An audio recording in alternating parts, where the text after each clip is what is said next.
I have come today here to uncover Vinnytsia. Everybody, my name is Charlotte. I am 22 years old and I am from the Netherlands. I'm here in Vinnytsia working as volunteer together with Mary, my mentor. And I studied history for 3 years in Amsterdam, and I'm really passionate about history, and that's what I love to do. My name is Mary and I am the teacher of English as well as youth worker in organization Alla Yukhymchuk. I'm passionate about English and I'm really in love with my city, and that's why together we met with Charlotte and we have created something special for you to introduce you a diversity and something beautiful about our cozy city, Vinnytsia. Yes, so both of us are very passionate about interactive games, about history, and that's why we made this tour. So it's an interactive city tour of Vinnytsia, and today we wanted to do something new, and that is to take you with us, but not offline with walking with us, but with this video. Yeah, so welcome, join our tour, let's enjoy together.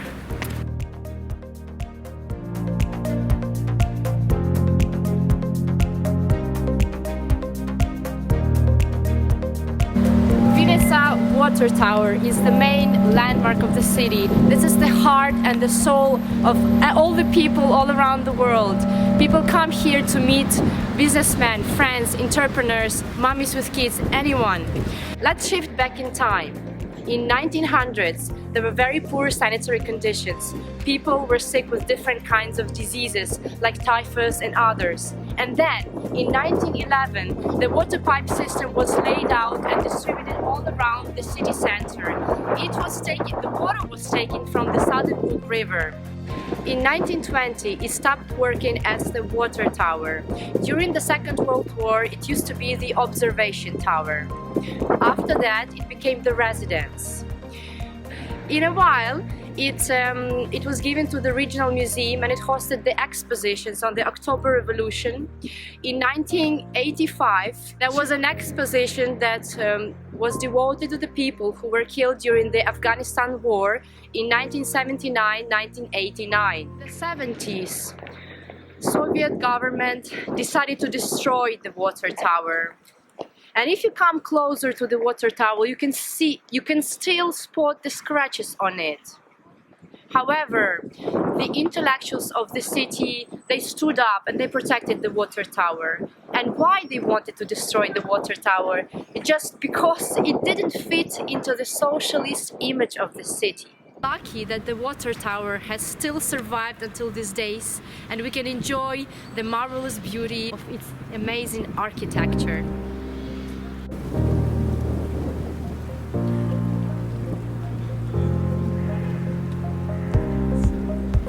Right now we're shooting this video on the European Square. When I first came to Vinnytsia, I was a bit surprised by the name of this square, because Vinnytsia is of course an old Soviet city. When you look at the European Square, I can see that it's a very typical European square. I can see this because of the green parks, the benches and all of the cafes and coffee shops. The European Square is a very famous place for festivals. Vinnytsia's City Day is also located right on this square. And you can see that Vinnytsia is very determined to transform itself into a modern European city. Of course, the name European Square was not always like this. Actually, the previous name of the square in Vinnytsia was Shevchenko Square. This is the name of a very famous Soviet party activist who was very notable during the Ukraine People's Republic. He shut down all the protesters, and that's why they named the square after him. Now, after the whole protest in 2014, they changed the name of the square into European Square.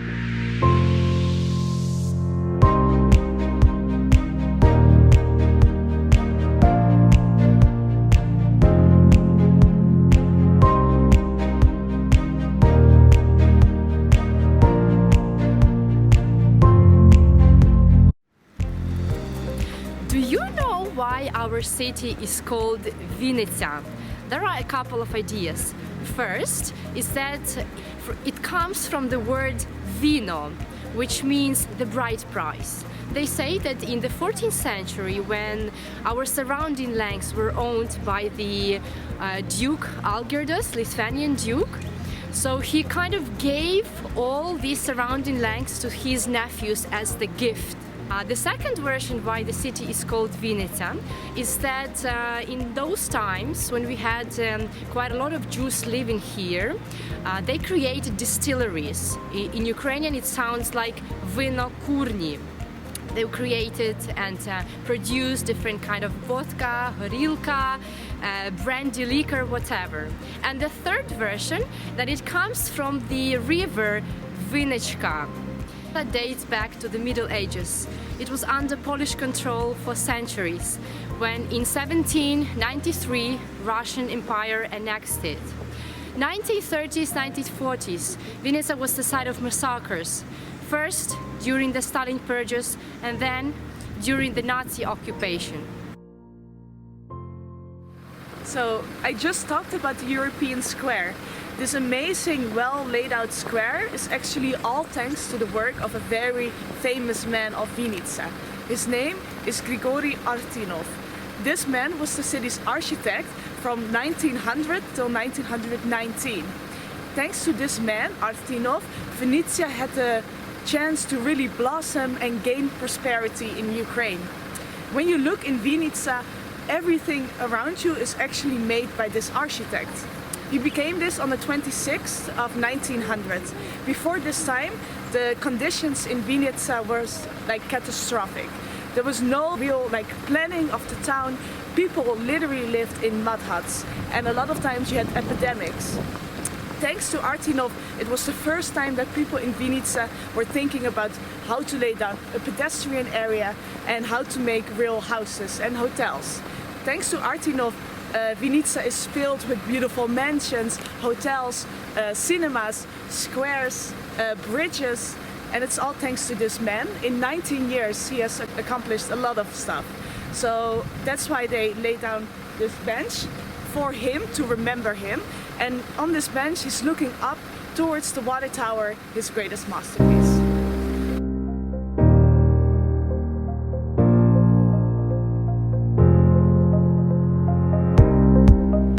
Fun fact about Artinov that maybe some of you don't know is that Artinov never owned a house to himself.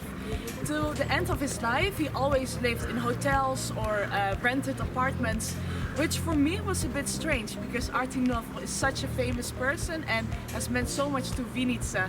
So I wish he could have lived in maybe a big mansion. And to the end of his life, the last 2 years after the October Revolution, it was 2 bad years for his life because Vinnytsia had no more money, so he had no work. So the last 2 years of Artinov's life were very poor, and he ended his life a bit sad in 1990. But now to this day people are very happy that this person has meant so much for Vinnytsia.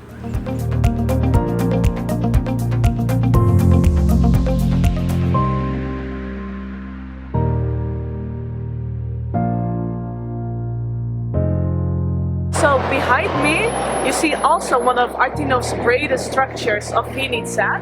It's the Savoy Hotel. This was built in 1907 and completed in 1912. So it took 5 years in total, and for this time the Savoy Hotel was a very, very unique structure. It had 6 floors, a central heating system, electricity and an elevator. So for this time it was the only building in Vinnytsia that contained all of these aspects, and also the highest building of the time. To this day it's not sadly a hotel anymore. Right now it's an administrative court, and actually a lot of famous people has also stayed in this Savoy Hotel. For example, the president, and also in 1919 during the revolution and the People's Republic in Ukraine, it was the place where the temporary government was seated when Vinnytsia was the capital of Ukraine. Do you know who was that tribal chief, that tribal idol as people called him, standing right here where I am? Exactly, that was Lenin. Lenin's statue was dismantled in 1992. Actually, it was even demanded by the people to be dismantled earlier. They were coming here and they were starving here and demanding from the government to dismantle. However, the government was too much afraid to do that because of the clashes between the communists and the people of the movement, Ruchivtsi. And I would love to show you the picture so that you understand how Lenin looked like. He was pretty tall, 5 meters, 800 centimeters, and he was made out of bronze. After Lenin's body was dismantled, he was put on the truck, and the people who were dismantling him took the hammer, they beat his head and said, "For all your assaults." After that, nobody really saw him any longer. Some people said that he was moved to the Sabarev enterprise. But when the police and when the historians were looking for him, they couldn't find him anywhere. And as you know, he was made out of bronze, so obviously he was molded and sold for a good price.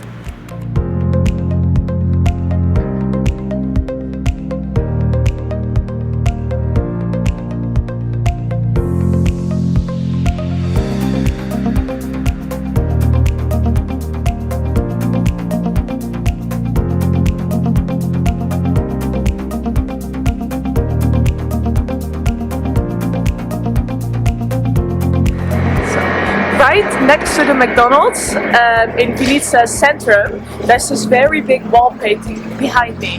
When I first came to Vinnytsia, it was one of the first things that grabbed my attention and I became interested in what it was about. As you may know, Vinnytsia is filled with wall paintings all in the city. Actually, it's because of a very good project that was realized in 2015 and it's called Vin Art City. So what it does is that every year, especially on the city day, the 14th of September, in Vinnytsia they create new wall paintings. So in my opinion, it's a very good initiative because they do this to upgrade the appearance of the old Soviet buildings. A lot of people think those buildings they're not really pretty compared to maybe European buildings. In my opinion, actually I really like the buildings of Vinnytsia. I believe they're the mirror of our past. Sometimes they're not really appreciated because of the past, but in my opinion, the past is something that we should not hide and just acknowledge and respect. Now I will tell you more about the wall painting. This wall painting depicts 9 very prominent people in the history of Vinnytsia. The first person that you see on the left side, this is a very famous painter and his name is Natan Altman. He's famous as an avant-garde artist and also because of his cubist painting style. He has also been a stage designer and a book illustrator.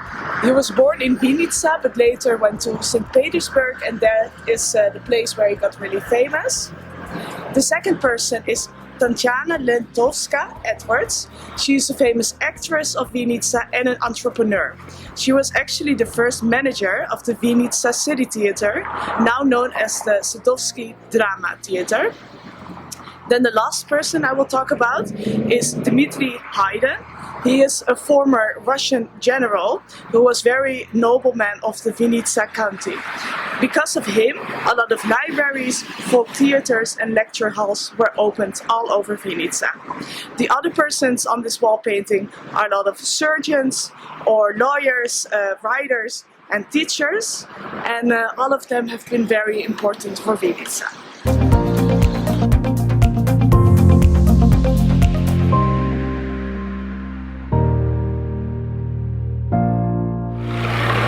Right on a city day in 2017, the square devoted to the British cult band The Beatles was opened here. But nobody really knows why the square actually is called the Liverpool.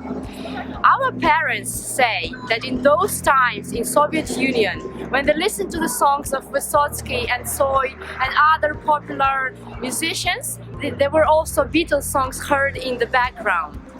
As well, there is another version. They say that on the place where McDonald's is standing right now, there was a small cafeteria called Krynechenka, like a cute way to say well.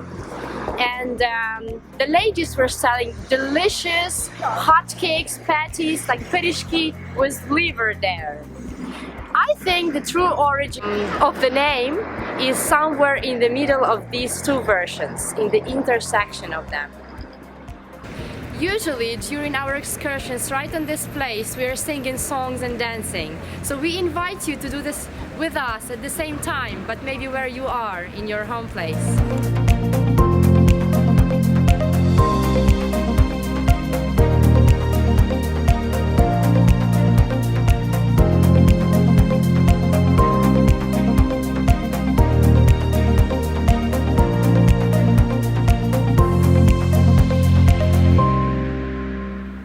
In 1898, two enterprising Jews, the Gelbler brothers, they came here to Vinnytsia. They built a profitable house.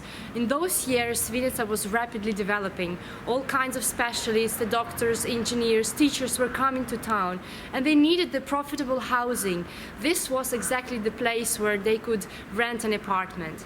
And then, after some time, another Jew from Wapniarka, with his family, Moisel Fligeltab, came here, and he bought an apartment on the first floor where he created the shop with colonial goods. Tea, coffee, spices, and all kinds of exotic nuts were sold here, and they were in high demand among wealthy families. Actually, this very street, the street was the street called Poshtova. The region was divided into the three parts where the Jews lived. The lower part where the poor Jews lived, real slums and mud huts. The middle part, the richer Jews, and the higher part, the wealthiest Jews. Some people think that this statue is Karl Marx or our former Ukrainian president, but actually that's just a statue of a poor Jew. And here you can see his cat, Shlomo, his name is, and he's stealing his sausages. And they say that in those times there was a legendary naughty cat exactly like this one, who was stealing sausages everywhere. And here you can see the commemoration table, which is devoted to the region itself, that is called Jerusalemka.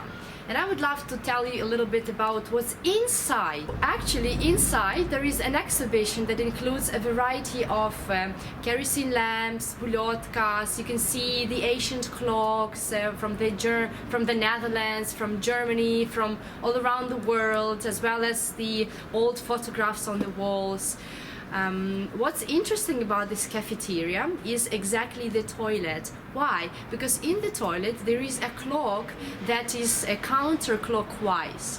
Why is it exactly like that? Tibetan monks believe that if the time goes backwards, it means that you become younger.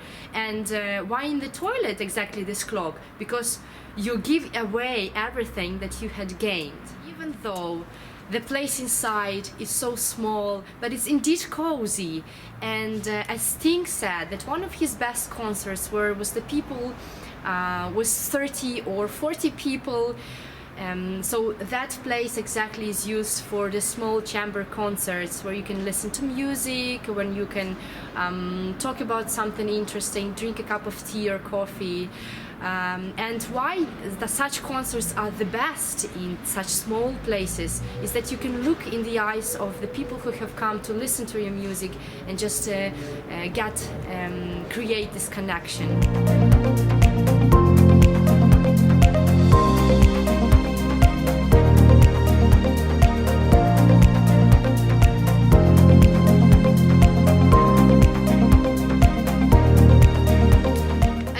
Of the 20th century, there lived 47% of the Jews. If you look behind me, there is a house, a typical Jewish house of this two-storied building. On the first floor, they had small shops where they could sell some handmade crafts, and on the second floor, they lived. At that time, Jewish communities, they had old-age homes, they had hospitals. The Yiddish language was very popular in the pedagogical institutes, even in the police, and the newspapers were in Yiddish. However, in 1917, during the Russian Revolution and the Civil War, they started from the businessmen and working in the commerce, they started to work as the government clerks and on factories. In 1939, many Jews started to flee from Poland to our city. However, only half of the Jews managed to leave the city until Germans arrived in 1941. All their valuables were confiscated and they were forced to wear the stars of David on the shoulder, and they were distributed all around the city, where they were forced to conduct a variety of hard labor. There were two large-scale murder operations where 15,000 Jews were killed. Only 1,000 of the skilled workers were spared, and they were incarcerated into the labor camps, especially into that camp where the Hitler's headquarters was built. However, when all the works had been completed, the workers were just killed. So the history of the Jews is really upsetting and disappointing.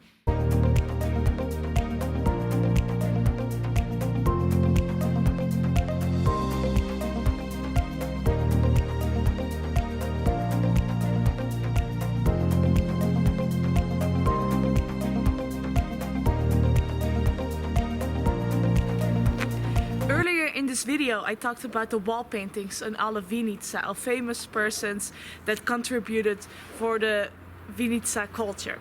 One of those people were Natan Altman that I talked about. He was a famous painter that lived in Vinnytsia and was born here in the house right behind me in 1899. He had a pretty tough childhood because his father died when he was at a very young age and didn't know what to do with his life. He started studying in the art school of Odessa, but left because he was unsatisfied with the level of education. He returned to Vinnytsia and worked here as a couple of years and worked as a painter of landscapes. Later he went to Paris, and it was the first time that he was surrounded by people that were the same like him, intellectuals, and he started developing his painting skills. He's very influenced by, as you may know, Picasso, a very famous painter of the Cubism movement. As you can see in a lot of works of Natan Altman, you can see this influence of Picasso, and Natan Altman is also famous of his Cubism painting style.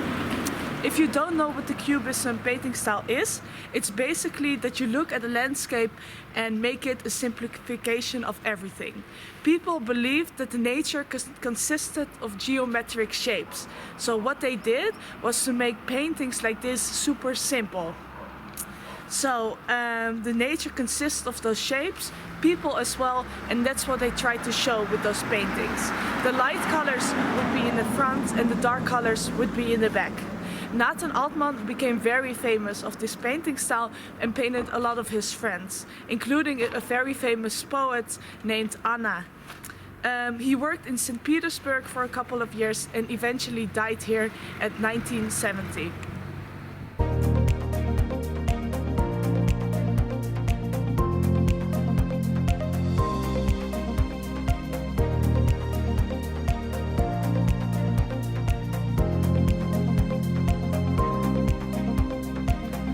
City with an intoxicating name, Vinnytsia, was simply forced to have its own fortress, and some people who believe that we don't have the medieval guardian, they are mistaken. Here they are, the Vinnytsia walls. They also called murus from Latin. This is the whole complex of fortresses and fortifications. Fedor Koryatovich was the one who laid the wooden fortifications right here in 1363. It was during his reign that so many cities and castles were flourishing and prospered. Exactly here in this place we can observe the remnants of the Jesuit and Dominican buildings and monasteries that were at those times. However, during the Soviet times, the Orthodox Church of Holy Transfiguration that is now, it was turned into the rubber warehouse, and there was also a gym. The history of the construction of the Vinnytsia Wall started in 1611. The fortress was repeatedly harassed and destroyed by the Cossacks and by Tartars. During its existence, it used to host a variety of establishments like the pawn shop, hospitals, asylum. Nowadays, we have the Holy Transfiguration Church, as well as the National Archives, the Museum of Local Lore and Art.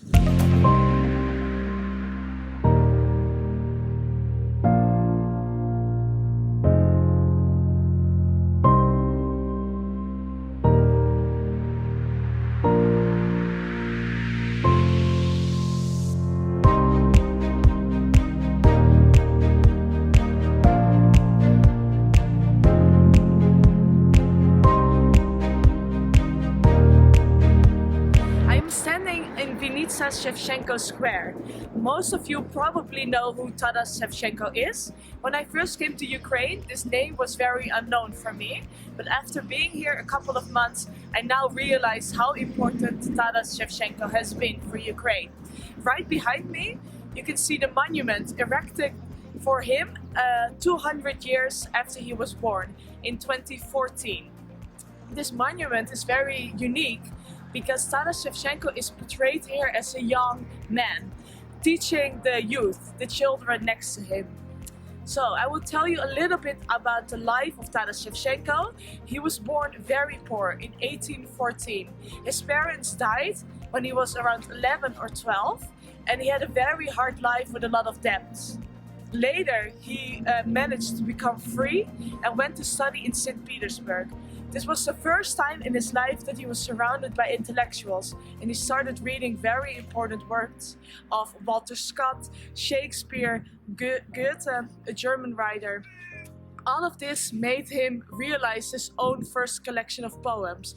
This collection was called Kobzar. First, his poems were very much normal, about folklore and about the past of Ukraine. Later, he changed his style of working and talked more about the aspect of Ukraine never managed to have its own independent country. All of his writings made it very controversial for its time. That's why he was pushed into exile for 10 years. 10 years long, he was locked up, and he couldn't make any work, but he still did. And after he was released from this exile in 1857, he still managed to keep writing, although it was a little bit less. Except of writing, he was also very good with watercolors and oil paintings. He was really a man that could do anything, and very important to create for Ukraine this sense of creating your own country. The idea of getting a own community. So he was a really national hero for Ukrainians, still to this day. So you have this monument behind me, but you have actually monuments everywhere. You have one in Argentina, in America, in Canada, even one in Armenia. The first monument was erected in 1918, and it was part of Ukrainization policies. There's still even a monument in his name in St. Petersburg. Another sad fact about the life of Shevchenko is that he always wanted to go back to the land he belonged to, which is Ukraine. But sadly, they refused him of returning permanently back to Ukraine, and he died in Russia. Because Vinnytsia is of course an old city, as you may have seen because of the murals that Mary told about, I have also created this famous castle dance that we usually do on our tours. I will show you a video of it right now. Basically, we do this very old 13th century dance move. It's very easy, and you can learn it at home as well, and I hope you will.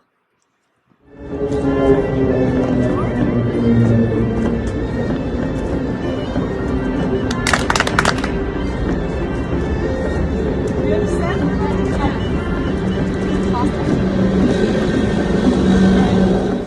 Thank you so much, guys, for being with us along this educational, historical overview of our wonderful and cozy city, Vinnytsia.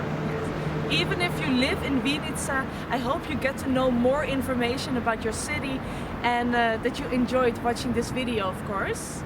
And normally we would give postcards to each one of you.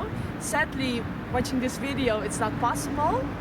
But I hope you will go to our Instagram, follow us and just keep updated about any tours that we have in the future. Yeah. Thank you guys, and welcome to Vinnytsia! Vinnytsia!